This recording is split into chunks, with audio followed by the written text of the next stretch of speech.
2012년 새해가 밝았습니다. 금년에는 다른 어느 해보다도 더욱 하나님의 은혜와 사랑이, 또 평강과 기쁨이, 복과 함께하심이 충만하기를 축복합니다. 아멘. 늑대 소년 실화를 아십니까? 양치기 소년과 늑대, 그 얘기 말고 늑대 소년 실험. 어떤 사람이 아이를 버렸는데 그 아이를 늑대가 키웠습니다. 늑대가 자기 젖을 먹여서 키웠습니다. 그렇게 12년 동안 늑대와 함께 자라고 성장했습니다. 12년 되던 해에 외부 사람들에 의해서 이 소년이 발견되었는데, 그 소년의 모습은 사람의 모습이었지만 하는 행동은 늑대와 똑같았습니다. 왜 그렇게 했습니까? 보고 또 본받는 것이 늑대였고, 그 소년은 자기가 늑대인 줄 알았던 거죠. 늑대가 자기 어머니고 자기가 늑대인 줄 알았던 거죠. 사람은 사람답게 살아야 합니다. 사람이 사람답게 살지 못하기 때문에 몸과 마음에 병이 들고, 사람과 사람 사이에 문제가 생기고 갈등이 생기고 죄와 끔찍한 사건들이 생기는 것입니다. 사람다움 혹은 인간다움은 우리 자신이 나는 인간이다, 나는 사람이다 라는 자의식에서부터 시작되죠. 자신이 누구인가, 그걸 분명히 아는 거예요. 나는 사람이다, 사람답게 살아야 한다, 이런 삶의 자세죠. 하나님을 믿고 예수님을 따르는 신앙인들은 자신이 누군가를 분명히 알고 살아가야 합니다. 2012년도 우리 교회 목회 표어가 우리는 세상의 소금과 빛입니다. 우리가 세상 속에서 어떤 사람인지, 누구인지를 선언하는 표어입니다. 오늘 본문 말씀은 예수님께서 하신 말씀이죠. 산상수훈이라고 일컬어지는 예수님의 가르침 중에 유명한 말씀입니다. 물론 예수님의 가르침 중에 유명하지 않은 말씀이 어디 있겠습니까마는 산상수훈은 예수님을 믿지 않는 사람들까지도 그 내용, 그 말씀들을 잘 압니다. 특별히 산상수훈의 가르침은 서양 사상의 기초가 되었고, 서양의 법과 도덕 윤리에 굉장히 중요한 영향을 미쳤습니다. 오늘 본문 말씀을 우리가 함께 읽겠습니다. 너희는 세상의 소금이니 소금이 만일 그 맛을 잃으면 무엇으로 짜게 하리요? 후에는 아무 쓸데없어 다만 밖에 버려져 사람에게 밝힐 뿐이라. 이 말씀에서 너희는 세상의 소금이니 라고 말씀하셨습니다. 여기서 너희가 누구인지를 분명히 밝혀야 예수님께서 이 말씀을 누구에게 하시는 말씀인지를 알 수가 있습니다. 여기서 너희가 예수님께 나온 무리들 전체를 말하는 것인지, 아니면 그 어떤 특정한 대상을 말씀하신 것인지를 살펴야 합니다. 그래야 누가 세상의 소금인지를 깨달을 수가 있습니다. 보통 어떤 문장을 읽거나 말을 들어보면 문장의 배열이나 문맥만 바로잡고 나면 주어가 무엇인지 서술어가 무엇인지 목적어가 무엇인지를 쉽게 알 수 있습니다. 그런데 오늘 본문 말씀에서 너희는 읽기에 따라서 모든 사람을 통틀어서 말하는 것 같기도 하고, 혹은 특별한 대상을 말하는 것 같기도 합니다. 이미 예수님께서 마태복음 5장 3절부터 12절까지 우리가 잘 아는 8복, 8가지 복 있는 사람에 대한 말씀을 하신 후에 오늘 말씀, 본문 13절 말씀을 하셨습니다. 산상수훈의 시작 부분이 바로 마태복음 5장 3절부터 12절까지 말씀이죠. 이 8복이라 부르는 말씀을 보면 그 앞에 1절 내용을 보면 예수님께 모여온 무리들과 제자들을 향해 말씀하셨다, 그렇게 기록하고 있습니다. 그 말씀의 대상이, 팔복에 관한 말씀의 대상이 무리들과 제자들이다는 말씀이죠. 여기서 무리들이란 예수님의 말씀을 듣고자 나온 사람, 예수님이 말씀을 가르치는데 궁금하고 호기심이 있어서 나온 사람들, 그런 사람들을 포함한 사람들입니다. 그런데 3절부터 12절까지의 말씀을 자세히 살펴보면 아주 중요한 점을 발견해 볼 수가 있습니다. 화면을 통해서 3절부터 12절까지를 한번 살펴보겠습니다.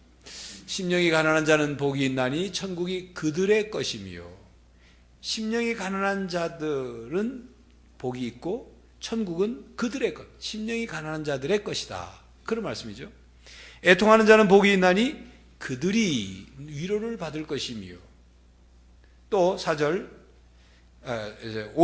온유한 자는 복이 있나니 그들이 땅을 기업으로 받을 것이며, 그들이라고 그랬죠. 그 다음에 의에 줄이고 목마른 자는 복이 있나니 그들이 배부를 것이며, 7절 긍휼히 여기는 자는 복이 있나니 그들이 긍휼히 여김을 받을 것이며, 8절 마음이 청결한 자는 복이 있나니 그들이 하나님을 볼 것이며, 9절 화평케 하는 자는 복이 있나니 그들이 하나님의 아들의 일컬음을 받을 것이며, 10절 의를 위하여 핍박을 받은 자는 복이 있나니 천국이 그들의 것임이로다. 이 10절까지의 말씀을 보면 심령이 가난한 자, 그들은 복이 있는 사람들인데 천국이 그들의 것이다. 그러니까 이 3절부터 10절까지에 해당되는 내용에 대해서는 그들이라고 표현했어요. 3인칭 복수. 그 내용에 해당되는 모든 사람들은 다 천국이 저희 것이고 어떻하고, 그들이 어떻게 한다, 그들이 어떻게 할 것이다, 그들의 것이다, 그렇게 표현하셨습니다. 그런데 11절 말씀 봅니다.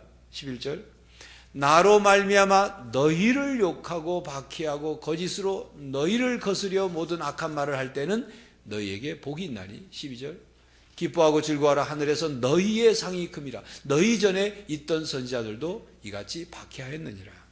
여기에서 너희라고 표현하고 있어요.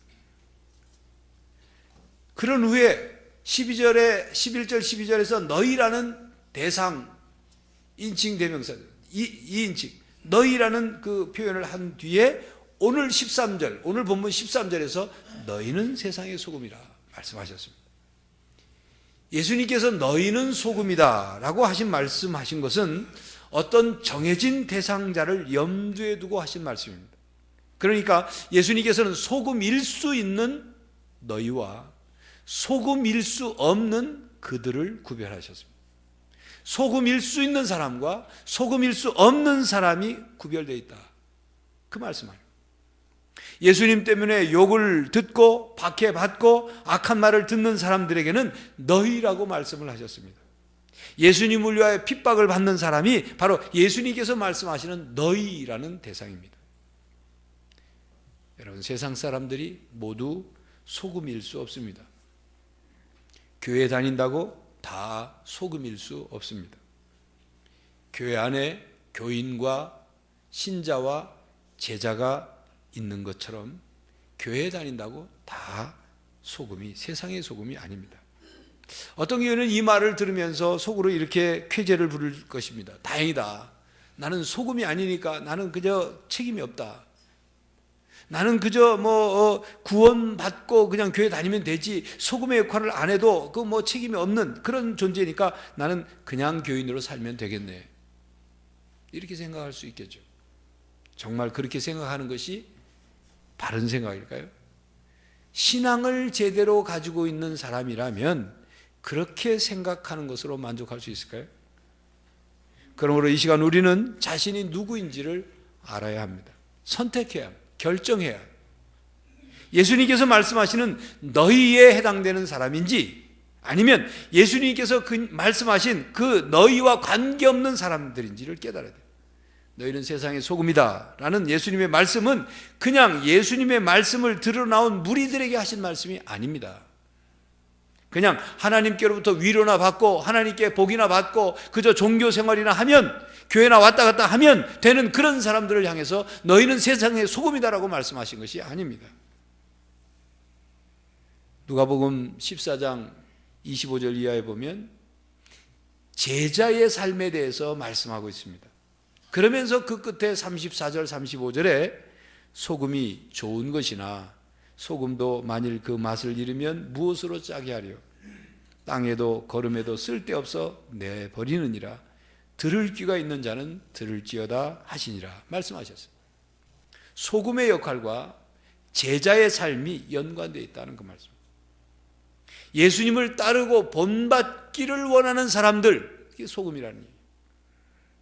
예수님을 믿는 사람으로서 예수님의 십자가의 희생과 대속으로 말미암아 영원한 생명을 얻어 구원을 받아서 그 감격과 감사로 인해서 예수님을 위해 살기로 한 사람들, 예수님의 사랑과 은혜에 감사하여서 예수님을 따르고자 날마다 자기를 부인하고 자기의 십자가를 지고 예수님을 따르고자 하는 사람들, 예수님께서 하신 명령에 순종하여 하나님 나라의 복음을 전파하고 죽어가는 영혼들을 구원하기를 원하는 사람들, 이 세상의 소금과 같은 하나님의 사람들이 절실히 필요하는 것을 깨닫고 진정한 그리스도인으로 살고자 하는 사람들, 세상의 소금입니다.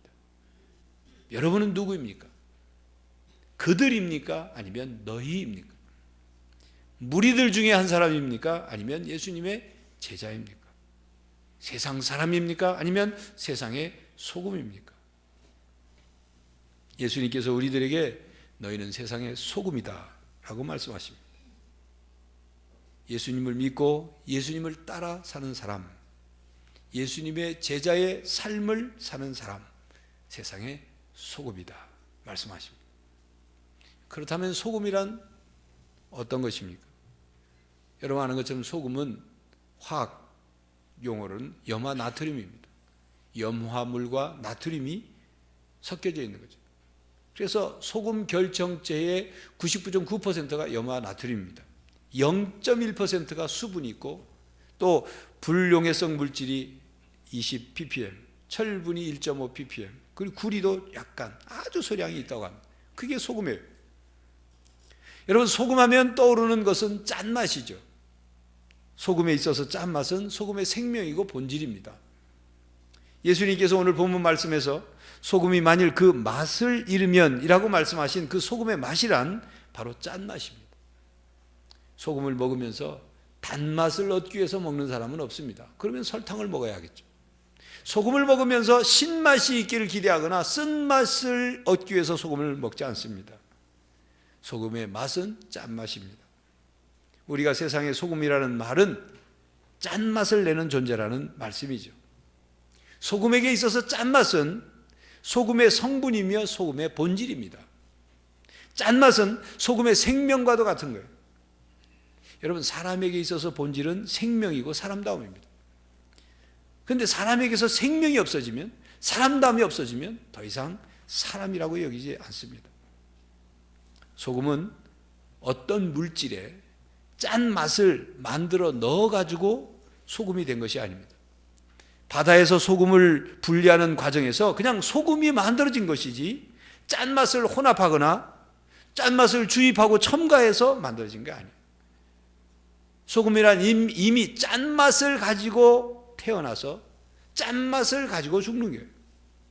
그것이 바로 소금입니다. 소금이 놔뒀더니 숙성이 되어서 짠맛이 생겼다, 그런 거 아니죠. 아기가 태어날 때 생명을 가지고 태어나서 그 아이가 사람으로서 성장하는 것처럼 소금은 만들어질 때부터 짠맛을 가지고 소금이 되는 거예요. 그 짠맛이 있는 것, 그것을 소금이라고 하는 거예요. 그러므로 소금에게 있어 짠맛은 생명과 같고 그리고 본질입니다. 짠맛을 잃는다는 것은 곧 소금이 생명을 잃는 것과 같은 것입니다. 소금은 저 혼자 있으면 아무 가치가 없습니다. 소금이 가지고 있는 짠맛을 그 목적대로 사용할 때 가치가 드러나죠. 소금을 두고 보라고 있는 관상용이 아닙니다.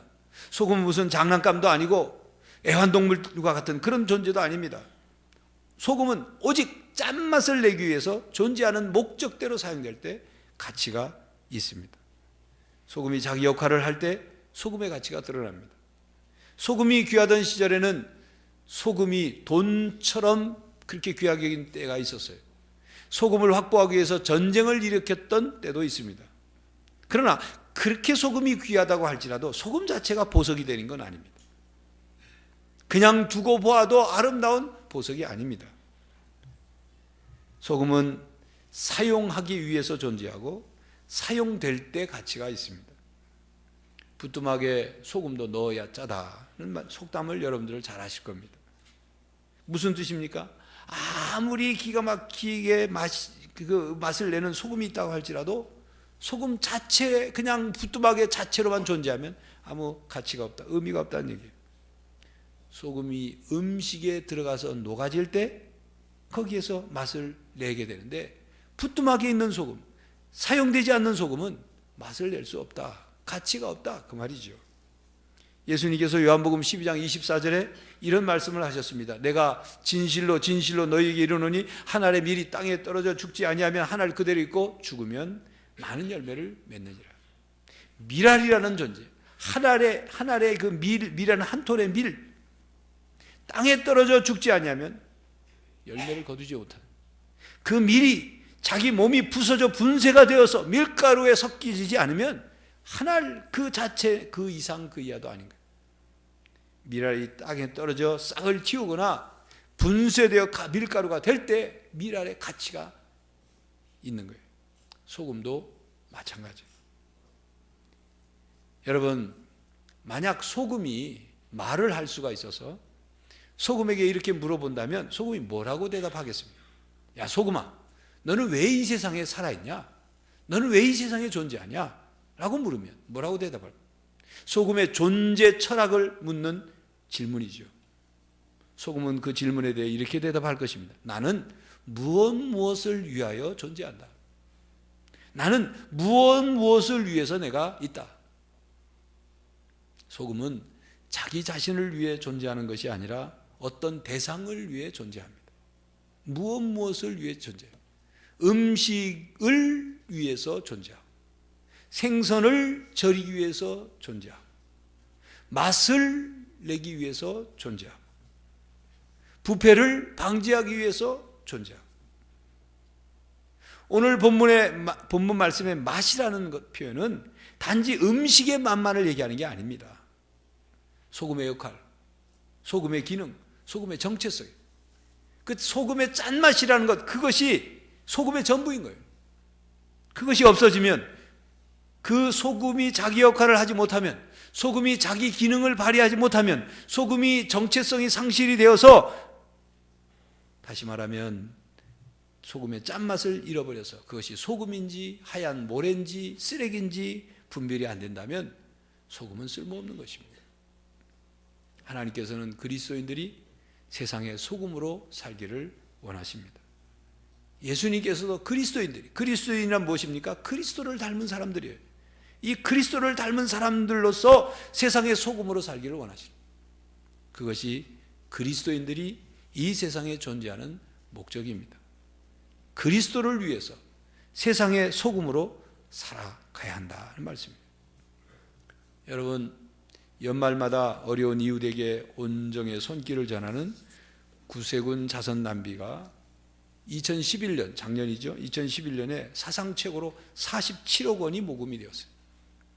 1928년 이후에 계속 매해마다 구세군 자선 낭비를 했는데 작년이 최고였어요. 최고. 서울 명동 모금한 그 자선 낭비 하면서는 최고 액수인 1억 1천만 원짜리 수표가 나왔어요. 또 90세 노부부가 각각 1억 원씩을 후원하는 그런 화제를 모으기도 했어요. 한편 우리 교회 사회봉사부가 돕고 있는 복지시설에 사회봉사부가 방문해서 사랑의 선물을 전했는데, 그곳에서 그런 얘기를 하더래요. 금년에는 복지시설에 예년에 비해 후원과 선물이 뚝 떨어졌다. 찾아오는 사람들도 적다. 아마 매스컴에서 비정상적인 사회복지시설 그 운영 실태를 보도한 그런 것이 부정적인 영향을 끼친 것으로 판단이 됩니다. 여기서 우리는 간단하게 깨달을 수 있는 한 가지 사실이 있어요. 구세군 자선남비는 그렇게 많이 역대 최고로 모이는데 왜 또 복지시설은 그렇게 보이지 않나요? 우리나라 국민들, 비그리스도인이든 그리스도인이든 우리나라 국민들이 사랑이 메말라서 복지시설에 후원이 줄어든 게 아닙니다. 믿을 만한 데다가 사랑을 후원하겠다는 사실이죠. 여러분, 사랑의 열매니 사랑의 열매도 금년에 많이 11년에 많이 줄어들었다. 방송국에서 뭐 불의유독기 후원금을 모으고 하느니 뭐 많이 있죠. 그런데 공통적으로 작년에 많이 줄었다는 겁니다. 왜 그럴까요? 못 믿겠다는 거죠.